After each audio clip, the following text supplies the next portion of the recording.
اماں کہتی جب سے پاکستان آئی ہوں ہر روز تہجد کے وقت 2 نفل پڑھ کے قائد اعظم کے لیے جنت کی دعا کرتی ہوں۔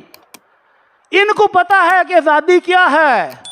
وہ لاکھوں عورتیں جن کی عزتیں لوٹ لی گئیں، جن کے بچوں کو ان خبیث سکھوں نے نیزوں کے اوپر پرو دیا، پوری ٹرینیں قتل کر کے گندے نالوں میں بہا دی گئی، عورتوں کو چھین کر اپنے گھروں میں جا کر سکھنیاں بنا لیا۔ ان کو پوچھے آزادی کیا ہوتی ہے۔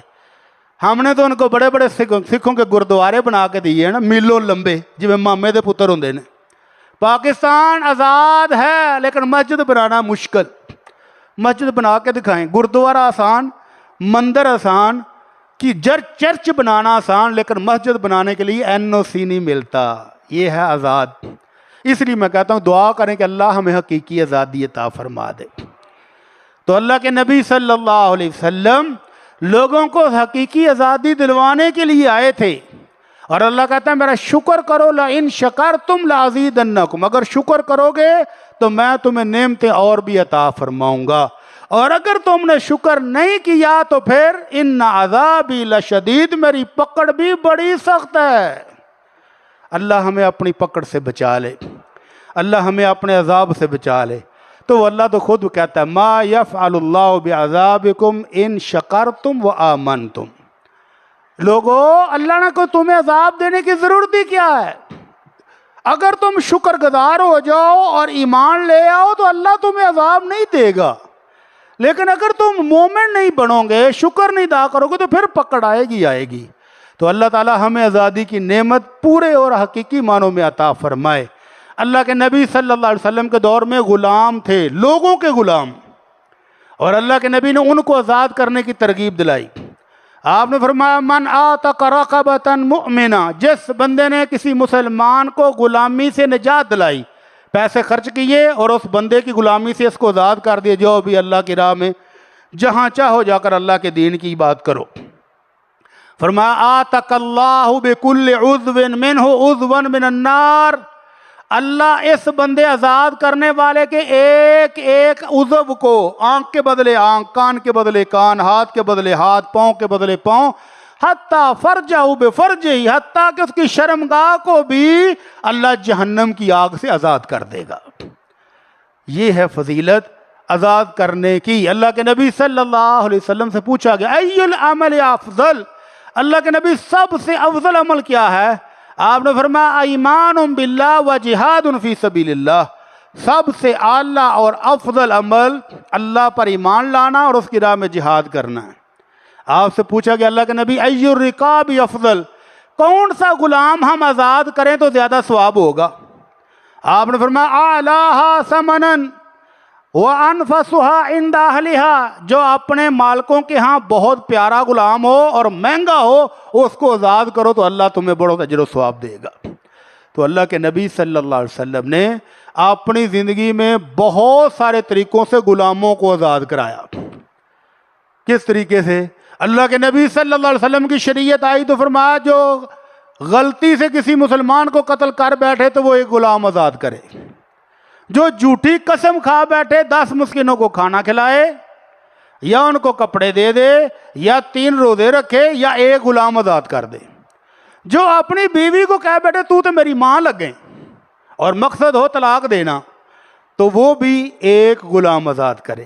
تو اللہ کے نبی صلی اللہ علیہ وسلم نے غلاموں کو آزادی دلوانے کے لیے مختلف طریقے رائج کیے، حتیٰ کہ فرمایا انما الصدقات للفقراء والمساکین والمؤلفۃ قلوبہم۔ اللہ رب العزت نے 8 مقصد بیان کیے زکوٰۃ کے، صدقات کے، ان میں ایک وفی الرقاب، غلاموں کو آزادی کے لیے اسپیشل حصہ رکھ دیا زکوٰۃ میں۔ تو اللہ کے نبی صلی اللہ علیہ وسلم تو غلاموں کو آزاد کرتے ہیں کہ کوئی غلام نہ پھرے۔ اللہ کے نبی نے اپنے جتنے غلام تھے سارے آزاد کر دیے۔ اور اماں جی عائشہ رضی اللہ تعالی عنہا اپنے بانجے عبداللہ بن زبیر سے ناراض ہو گئی۔ عبداللہ بن زبیر نے کچھ پیسے بھیجے اماں جی کو، اور اماں جی آتے ہی غریبوں میں بانٹ دیے۔ تو بانجا ناراض ہو گیا، میں اماں جی کو خرچہ بھیجا ہے ان کی ضرورت کے لیے، اور اماں جی فٹافٹ ختم بھی کر دیتی ہے۔ تو کہتے ہیں لگتا ہے کہ اماں جی تے ہن کو تھوڑی جی پابندی لگانی پینی. اماں جی ناراض ہو گئی کہ پتر ہو کے ماں تے پابندی لائے گا. اماں جی نے قسم کھا لی کہ میں اب اس بھانجے سے نہ مال لوں گی اور نہ اس سے بات چیت کروں گی. بڑا عرصہ ناراض رہی. بھانجے نے بڑی سفارشیں ڈلوائی اور سفارشیں ڈلوا کے بالآخر اماں جی سے صلح کر لی. اور اماں جی نے روتے ہوئے جب معافی دی تو فرمایا میری قسم کا کیا ہوگا. اور پھر درجنوں غلام اپنی اس قسم کے کفارے کے لیے آزاد کیے کہ اللہ مجھے اس قسم کا معافی دے دے. تو اس طرح اللہ کے نبی صلی اللہ علیہ وسلم اپنی زندگی میں بے شمار طریقوں سے غلاموں کو آزاد کرتے رہے. اب آ گیا ہے کہ ہم آزادی ہیں, ہم آزاد قوم ہیں, 79 سال ہو گئے ماشاءاللہ آزاد ہوئے. تو اللہ سے دعا کریں کہ اللہ ہمیں حقیقی آزادی عطا فرما دے. حقیقی آزادی کیا ہے؟ اللہ کی عبادت میں ہمیں سہولت موجود ہے. نماز پڑھتے ہیں, روزہ رکھتے ہیں, قربانی کرتے ہیں, کوئی روک ٹوک نہیں. اللہ کا شکر, اس پر شکر بنتا ہے. اللہ کا شکر ادا کیسے کریں؟ اللہ کی عبادت کر کے. کیونکہ پاکستان کا مطلب کیا؟ لا الہ الا اللہ. یہ ایک نظم تھی سیالکوٹ کے ایک شاعر نے لکھی, اور یہ نظم بچے بوڑھے ہر بندے کی زبان پر تھی جب پاکستان بن رہا تھا. تو اس لا الہ الا اللہ کا مقصد اگر پورا ہو رہا ہے تو الحمدللہ یہ شکر ہے کہ ہم نمازیں پڑھ رہے ہیں ٹائم پر, مسجدیں آباد ہیں, مدرسے آباد ہیں, صدقہ خیرات ہو رہا ہے, رمضان کے روزے رکھ رہے ہیں, کوئی پابندی نہیں ہے. تو سمجھیں کہ اللہ کا شکر ہے. اور غلامی کہاں ہے؟ روسی ریاست کا ایک نوجوان میرا کلاس فیلو مدینہ منورہ میں جب آیا, پہلے دن کلاس میں استاد تعارف کر رہا تھا. تعارف کراتے جب اس کی باری آئی تو وہ بل بلا کے رو پڑا, بلک کے. استاد نے پوچھا بیٹا کیا ہوا؟ کہنے لگا جی میری 24 سال عمر ہو گئی ہے, میں نے پہلی دفعہ قرآن مدینہ منورہ میں آ کر دیکھا ہے. روس میں ہمیں قرآن پڑھنے کی اجازت نہیں ہے, اور روس میں نماز سر عام کھلے عام پڑھنے کی اجازت نہیں ہے. میں نے نماز مدینہ منورہ میں آ کر پڑھی ہے. مجھے لگتا ہے کہ میں آج میری ماں نے مجھے آزاد پیدا کیا ہے. تو یہ آزادی کی نعمت اللہ نے ہمیں دی ہوئی ہے الحمدللہ. اللہ کا شکر یہ ہے کہ ہم عبادات کر رہے ہیں, کوئی روک ٹوک ہمیں نہیں ہے. جہاں جی چاہے گاڑی روکیں, سڑک کے کنارے پر جا نماز بچھائیں, نماز پڑھیں, کوئی روکتا ہے؟ کسی پارک میں گیا ہوں, کسی ہوٹل میں گیا ہوں, کسی ایئرپورٹ پر, کسی ریلوے اسٹیشن پر, جہاں نماز کا وقت ہو جائے پڑھ لیں, کوئی مسئلہ نہیں ہے الحمدللہ. اس لحاظ سے ہم آزاد ہیں. لیکن اس آزادی کے شکر میں یہ باجے بجانا, لوگوں کو تنگ کرنا, رات کو وائی فائرنگ کرنا اور ڈیک لگا کے انڈیا کے گانے سننا, یہ سخت توہین ہے اس آزادی کی. اللہ کے نبی صلی اللہ علیہ وسلم فرماتے ہیں صوتان ملعونان, 2 آوازوں پر اللہ کی لعنت ہے. 2 آوازیں ان پر اللہ کی لعنت ہے. مزمار عند نعمہ ورنت عند المصیبہ. مصیبت آ جائے تو ہائے مر گئے, ہائے مر گئے, ہائے لٹے گئے, ہائے تباہ ہو گئے, ککھ نہیں رہا. اس طرح کی آوازیں نکالنا اللہ اس پر لعنت بھیجتا ہے. اور اگر خوشی کا موقع آئے تو باجے بجانا, ڈھول بجانا, گانے گانا, میوزک, یہ اس پر اللہ کی لعنت ہے. اللہ تعالی ہمیں بھی ہدایت دے اور ہماری حکومتوں کو بھی ہدایت دے. اللہ تعالی ہمیں ان انگریز کے پٹھوں سے نجات عطا فرما دے. اللہ تعالی ہمارے حکمرانوں کو صحیح مسلمان بننے کی توفیق عطا فرما دے. اگر ہمارے ملک میں آزادی ہے الحمدللہ ہم آزاد ہیں, تو اللہ ہمیں اس آزادی کی نعمت کو مکمل فرما دے. اس دن مکمل آزاد ہوں گے. کب آزاد ہوں گے؟ اللہ رب العزت فرماتے الذین مکناہم فی الارض. ہمارے مسلمان بندے جب ہم ان کو زمین میں حکومت دیتے ہیں تو وہ 4 کام کرتے ہیں. اقاموا الصلاۃ وآتوا الزکاۃ وامروا بالمعروف ونہوا عن المنکر. میرے بندے جب ان کو میں حکومت دیتا ہوں کسی ملک کی, کسی خطے کی, تو وہ 4 کام کرتے ہیں. پہلا کہ وہ نماز قائم کرتے ہیں. اللہ ہمارے حکمرانوں کی نماز پڑھنے کی توفیق دے. اکثر و بیشتر بے ایمان, فاجر, شرابی, رشوت خور, لٹیرے,